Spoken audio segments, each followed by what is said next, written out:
दोस्तों तो स्वागत है आपका संजीवनी आयुर्वेदा में।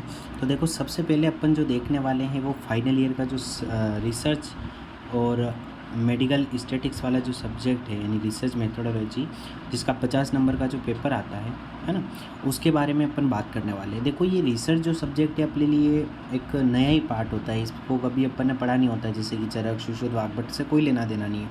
लेकिन फिर भी ये सब्जेक्ट रखा गया है क्योंकि जब भी पीजी होती है, पीजी के बाद आपको एक रिसर्च सब्जेक्ट मिलता है और उसमें आपको क्या किया जाता है, रिसर्च करनी पड़ती है कुछ एक ऐसे सब्जेक्ट पर। तो इसलिए ये क्या रखा, थोड़ा बहुत इंट्रोडक्टरी पार्ट है जो कि आपको यूजी में मिला है। अब इस रिसर्च को पढ़ना कैसे, थोड़ा नया पार्ट है। हिंदी मीडियम वाले व्यक्ति को या हिंदी मीडियम वाले स्टूडेंट को बहुत ज़्यादा दिक्कत आती है इस पोर्शन में। तो देखो, जैसे जैसे अपन चलेंगे, मतलब कि एग्जाम ऑफ व्यू से ही चलेंगे, अपन पुराने क्वेश्चन सोल्व करते चलेंगे, उसके अकॉर्डिंग ही अपन इसमें पढ़ते रहेंगे। तो देखो, आपको क्या करना है कि ये वीडियो थोड़ा ध्यान से देखना है। यदि हो सके तो आपको छोटे छोटे नोट्स आपके हाथों से बना लेना है, ठीक है। तो देखो, आइए अपन चलते हैं। देखो, सबसे पहले इसमें कुछ पोर्शन है। सबसे पहले देखो, जब आप मेडिकल स्टैटिक्स अपन पहले स्टार्ट कर रहे हैं, है ना, रिसर्च मेथोडोलॉजी इसके बाद ले लेंगे। तो सबसे पहला पॉइंट आप सिलेबस का देखोगे, definition, scope and importance of the medical statics. अब ये मेडिकल स्टैटिक्स का जो क्वेश्चन आता है बेटा, 4 नंबर का आया हुआ है। पुराने पेपर आप सोल्व आउट करोगे तो आपको 4 नंबर, है ना, मिल जाएगा। जैसे कि यहाँ पर अपने राजस्थान में जो यूनिवर्सिटी है ना, तो उसमें क्या क्वेश्चन का पैटर्न रहता है, पहले 2 नंबर के 10 क्वेश्चन आते हैं, फिर 4 या 5 क्वेश्चन आते हैं 4-4 नंबर के, और 2 क्वेश्चन आते हैं 10-10 नंबर के। तो इस टाइप से जो पेपर रहता है, लगभग 1.5 घंटे का ये पेपर होता है ना। इसका अपने को क्राइटेरिया पता पड़ेगा और आगे धीरे धीरे चलेंगे अपन, तो वैसे वैसे अपन देखते रहेंगे किस टाइप से क्वेश्चन बन रहे हैं। तो देखो, अभी तक का जो क्वेश्चन था पुराने पेपर आप भी सोल्व आउट करोगे तो आपको मेडिकल स्टैटिक्स का एक क्वेश्चन मिलना। अब देखो, इसको लिखना कैसे, पहले मैं आपको शॉर्ट नोट से पढ़ा रहा हूँ, फिर आपको हिंदी मीडियम के जो छात्र हैं उनके अनुसार भी समझा दूँगा। तो देखो, आइए सबसे पहले अपन देख रहे हैं मेडिकल स्टैटिक्स के बारे में। तो मेडिकल स्टैटिक्स का जो वर्ड है, स्टैटिक्स अपन उठा लेते हैं, ये वाला वर्ड स्टैटिक्स। तो इस स्टैटिक्स में क्या होता है, देखो बेटा, इसको पहले समझते हैं अपन। तो स्टैटिक्स क्या होता है, जो मैथमेटिक पोर्शन होता है गणिती वाला, उस मैथमेटिक में जो गणितीय डाटा आता है, यानी मैथमेटिकल न्यूमेरिकल डाटा आता है, उसका क्या किया जाता है, एनालिसिस किया जाता है। पहले तो उसको कलेक्ट करो, एनालिसिस करो, फिर उसको प्रेजेंटेशन करना है ना। यही क्या कहलाता है, स्टैटिक्स कहलाता है। आइए देखते हैं अपन। सबसे पहले इस वर्ड का डेराइव कहाँ से होता है, ये लैटिन वर्ड। अब लैटिन वर्ड क्या होता है, डेड लैंग्वेज है एक लैटिन, है ना, मृत भाषा है। तो ये लैटिन जो वर्ड है उससे मिलके, जैसे लैटिन वर्ड एक आता था स्टेटस, तो स्टेटस से उत्पन्न हुआ है कौन, स्टैटिक्स। आगे जाके क्या हुआ, थोड़े अंग्रेज आए होंगे बीच में, तो वो स्टैटिक्स कहने लग गए। तो ये वर्ड किससे कौन सी लैंग्वेज का है, तो लैटिन वर्ड है, जो कि किसका बताता है, स्टेटस से मिलके बनाता है। और स्टेटस का अर्थ क्या होता है लैटिन वर्ड में, तो पॉलिटिकल स्टेट, ठीक है। तो इतनी सी बात आपको समझ में आई होगी। ये यदि स्टेटक पॉलिटिकल स्टेट याद नहीं रहे तो कोई बात नहीं, इतनी सी बात आप याद रख लेना कि जो स्टैटिक्स है वो लैटिन वर्ड है और स्टेटस से मिलके बना हुआ है। इतनी सी बात आपके समझ में आई। फिर अपन देखते हैं इसके पिताजी यानी पापा या बाप कौन था इसका।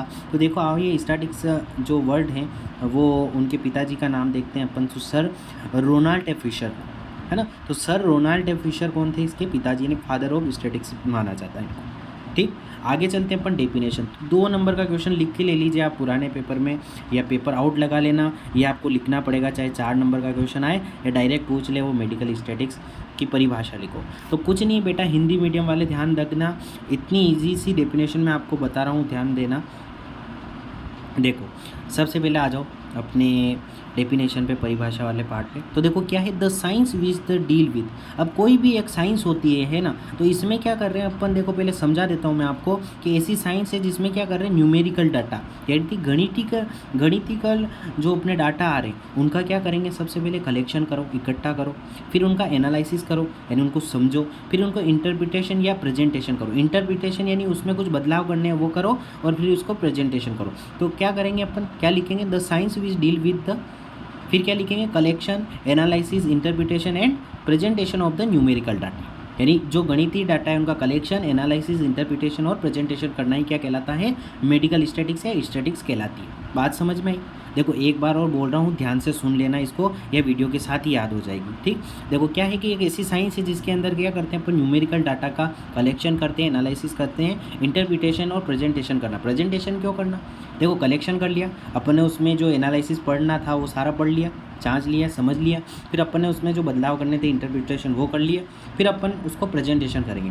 प्रेजेंटेशन किसके अनुसार करेंगे, देखो आपने सुना होगा जो कोविड का काल सबने देखा है, तो उसमें क्या होता था कि सबसे पहले पूरे इंडिया में बताता कि इंडिया में कितने केस कहाँ से निकल रहे थे। वो क्या है कि एक मैप होता था, मैप में राजस्थान से कितने केस निकले हैं, महाराष्ट्र से कितने केस निकले हैं, यूपी उत्तर प्रदेश से कितने निकले हैं, मध्य प्रदेश से कितने निकलते हैं, तो इस टाइप से केस लिखते थे कि 68% केस यहाँ से निकला। अब वो यदि टेबल फॉर्म में देता था, यदि टेबल फॉर्म में दे देता कि हाँ भैया ये पढ़ लो, राजस्थान में इतने केस है और यूपी में इतने केस है, एमपी में इतने केस, तो वो ज़्यादा समझ में नहीं आता। लेकिन क्या हुआ, उसने क्या करा, एक नक्शे में एक मैप बना दिया और प्रेजेंट कर दिया उस डाटा को।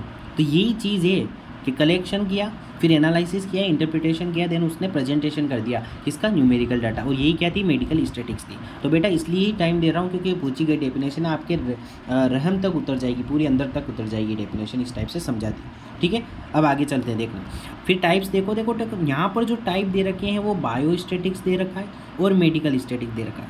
ये कोई इसके मेजर टाइप तो नहीं है, लेकिन सिंपल यदि अपन बात करें अपन मेडिकल स्टैटिक की, तो एक तो होती है बायोस्टैटिक्स और एक होती है मेडिकल स्टैटिक्स।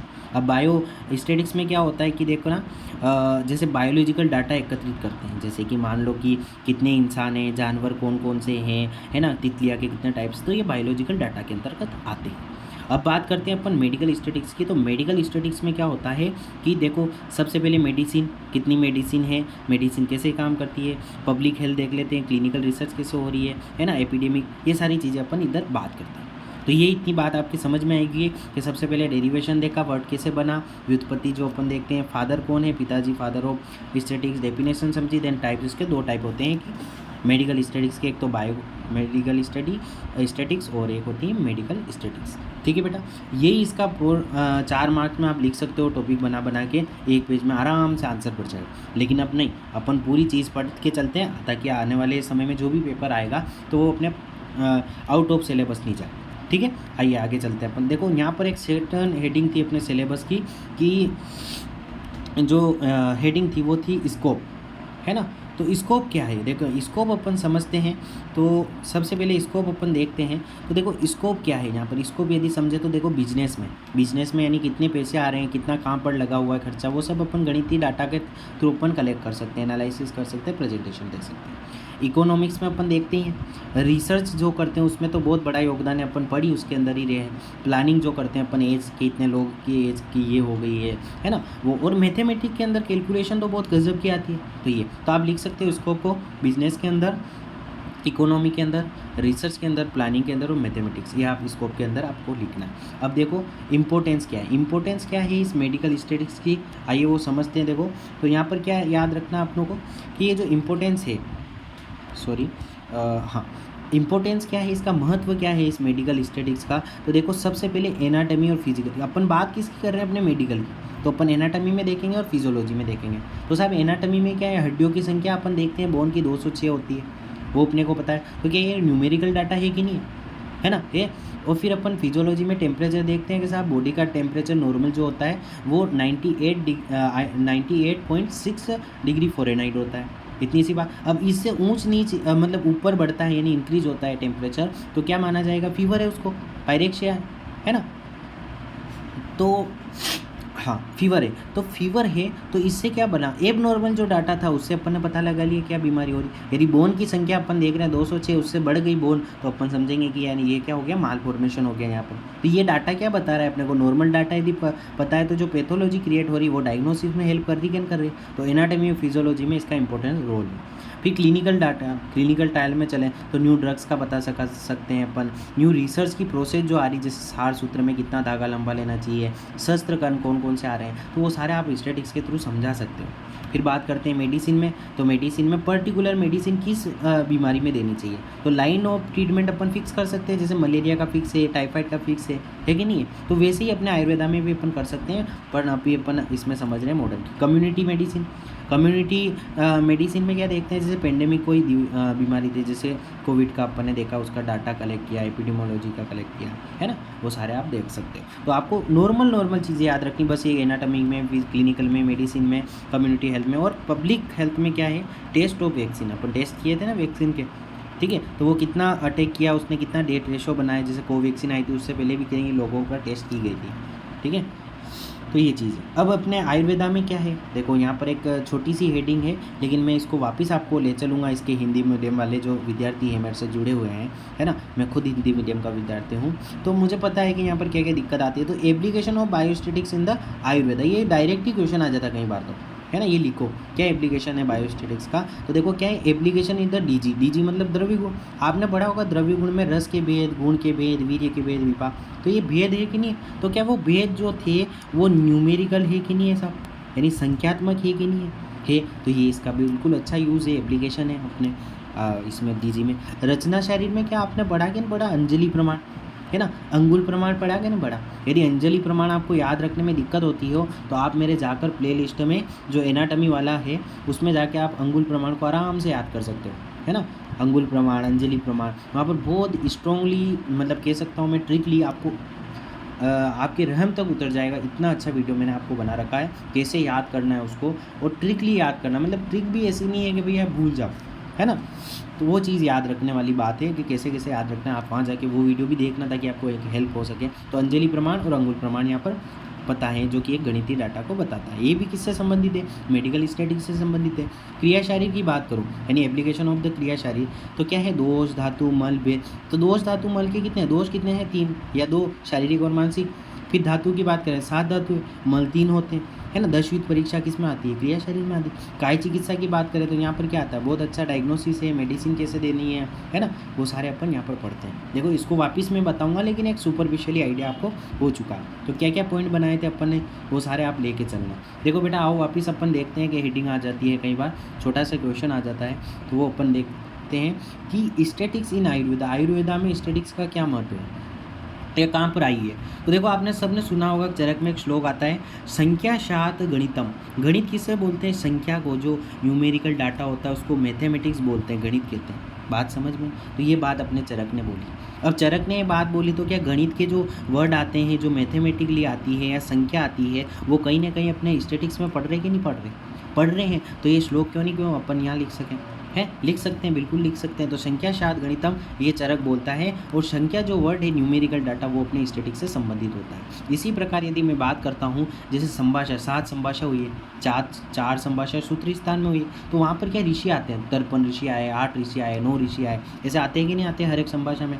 तो संभाषा में एक निर्णायक डाटा पर पहुंचने के लिए बहुत सारे मतभेद होते हैं, और वहाँ पर स्टैटिक्स का बहुत अच्छा रोल आप देख सकते हो कि भैया इसने रस 3 बोले, इसने 2 बोले, इसने 6 बोले। लास्ट में आने के बाद धात्रीय पुनर्वसु बोलता है कि बेटा वो कितने भी लड़ लो, रस तो 6 ही होते हैं, ठीक है नहीं है, तो वो स्टैटिक्स का आ जाता है यहाँ पर। चरक सूत्र 20 में देखते हैं अपन, तो कितना अच्छा महारोगाध्याय में बता रखा है कि 1 भेद वाली इतनी व्याधियाँ होती है, 2 भेद वाली व्याधियाँ इतनी होती है, यानी 1 भेद वाली 3 होती है, 3 भेद वाली भी 3 होती है, 7 भेद वाली 3 होती है कि नहीं, ऐसा डाटा आपने पढ़ा। तो ये भी न्यूमेरिकल डाटा है कि नहीं, हाँ भैया बिल्कुल है। तो ये अपने स्टैटिक्स का मुख्य इंपॉर्टेंट पार्ट हो जाता है। फिर बात करते हैं जैसे पंचमहाभूत, त्रिदोष, सप्त धातु, षट रस, षट कर्म, काल, कर्म और योग बस्तियाँ। कर्म काल बस्तियाँ कितनी होती है, 30 होती है, कर्म बस्तियाँ 16 होती है, योग बस्तियाँ 8। तो ये कहीं ना कहीं न्यूमेरिकल डाटा है ना, और है तो अपने स्टैटिक्स का पार्ट बिल्कुल है, तो अपन बता सकते हैं आयुर्वेदा। तो कुछ नहीं है, जहाँ जहाँ संख्या का पार्ट आया है ना आयुर्वेदा में, यानी भेद आए हैं कि इसके 3 भेद, वो सारे आप यहाँ लिख सकते हो, जो किसको बताता है साहब, आयुर्वेदा में स्टैटिक्स को बताता है। जैसे मैं बात करता हूँ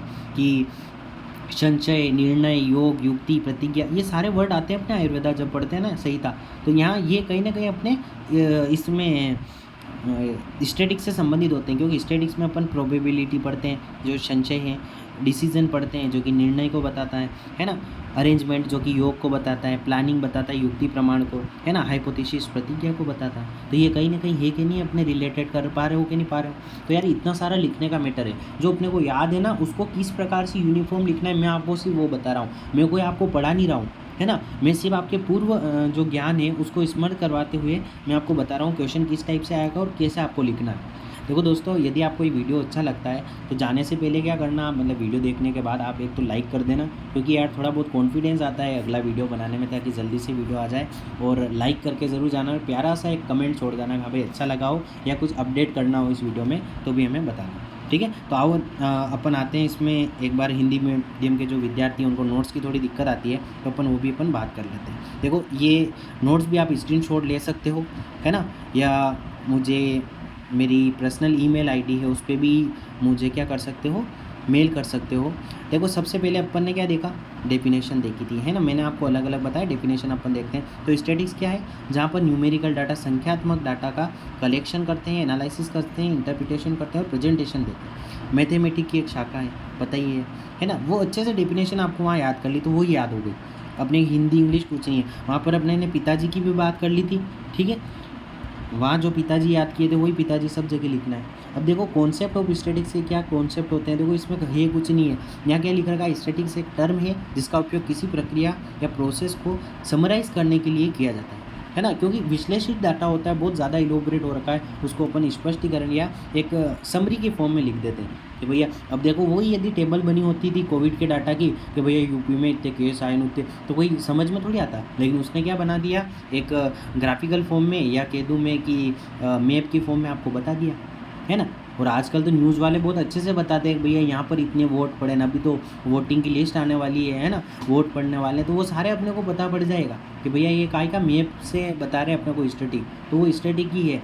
तो वो लिखा है ना, दिमाग में ध्यान रखना, है ना। तो यहाँ स्टैटिक्स में डाटा का क्या कलेक्ट कर रहे हैं, एनालिसिस कर रहे हैं और मैथमेटिक रूप से डाटा को समराइज़ करने की प्रक्रिया ही क्या कहलाती है, स्टैटिक्स कहलाती है। देखो 3-4 प्रक्रिया है, या मैंने शब्दावली को अलग अलग तोड़ के बता दिया आपको, लेकिन अपने ने याद कौन सी रखनी है वही याद रखना है आपको, क्योंकि 4 नंबर का क्वेश्चन आपको मिलने वाला है। क्या क्या लिखना है वो वापस मैं आपको एक बार और बता दूंगा, ठीक है।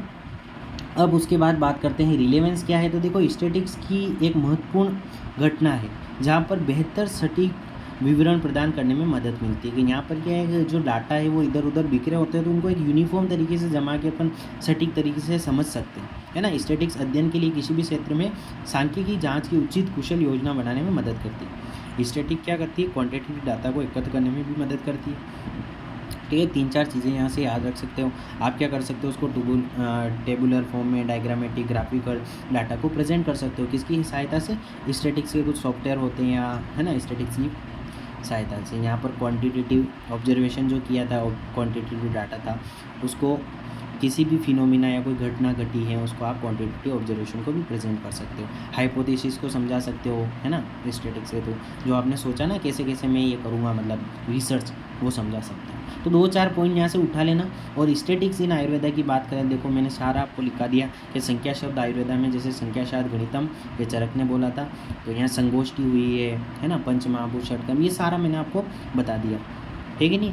फिर वापस मैंने आपको कहा था कि देखो क्या है कि एप्लीकेशन कैसे समझेंगे बायोस्टैटिक्स के। तो एप्लीकेशन क्या है कि देखो यहाँ सबसे पहले लिख रखा है first point, application in the द्रव्य गुण विज्ञान। द्रव्य गुण विज्ञान में क्या है, सांख्यिकी का प्रयोग बिल्कुल अच्छे से किया है, जैसे रस, गुण, वीर, विपाक, इनके सारणी प्रस्तुत किए जा सकते हैं। देश, काल, कर्म के अनुसार भी क्लासिफिकेशन किया है। फिर एप्लीकेशन इस रचना शरीर, रचना शरीर में क्या करते हैं अपन, अस्थि, संधि, मांसपेशी, कंडरा, इनका क्या क्लासिफिकेशन कर रखा है। कलाई कितनी होती है, 7 होती है। त्वचा कितनी होती है, 7 होती है। सोतस कितने होते हैं, चरक के अनुसार तो कितने होते हैं, सुश्रुत के अनुसार 11 पेयर होते हैं, चरक के अनुसार 13 होते हैं। वर्तमान काल में मेजरमेंट स्केल भी इससे किया गया, और पुराने समय में का स्केल भी आपको पता होगा, बेसिस कल्पना में आप पढ़ के आ चुके हो, है कि नहीं। फिर एप्लीकेशन ऑफ क्रिया शरीर में आपको पता ही है, दोष, धातु, मल, मूलम जो बांट रखा उसका क्लासिफिकेशन। एप्लीकेशन इन द कार्य चिकित्सा की बात करें, आयुर्वेद उपचार एक चिकित्सा कार्य संसाधन का स्टैटिक टेस्ट में, जैसे टी टेस्ट, नोवा टेस्ट, फिक्सिंग टेस्ट आदि सिद्ध किया जा सकता है। तो देखो यहाँ पर जैसे कि अपने ये चारों बात की है, चारों पॉइंट की, तो अपने तो बात ये याद रखनी है कि मेडिकल स्टैटिक्स की डेराइव कैसे है, फादर क्या है, डेफिनेशन क्या है, टाइप्स क्या है, और उसका स्कोप, इंपॉर्टेंस आप छोटे छोटे वर्ड्स में या एप्लीकेशन आप बता सकते हो। और उसके बाद आयुर्वेदा में भी आप इसको थोड़े थोड़े वर्ड में, मैंने इतना ज़्यादा इलोबरेट किया, लेकिन आप छोटे से वर्ड में आप इसको समझा सकते हो। और यदि वीडियो पसंद आता है तो लाइक, शेयर और कमेंट बिल्कुल करके जाना। Thank you guys.